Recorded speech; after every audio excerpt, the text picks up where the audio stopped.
Now I'm going to show you how to completely drain a semi-automatic washing machine.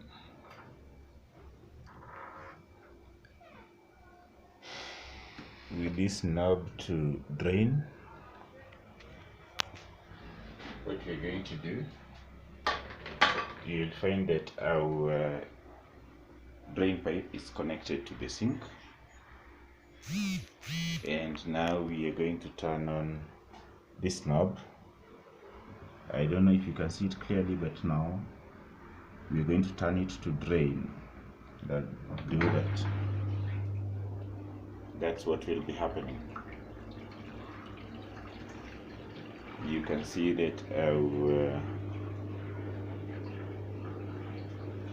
the water is now completely gone. Once you begin to get that sound, that means that draining is done. We'll take it back to standard, and now we'll take our pipe. I don't know if you can see it clearly, and then we're going to just put it in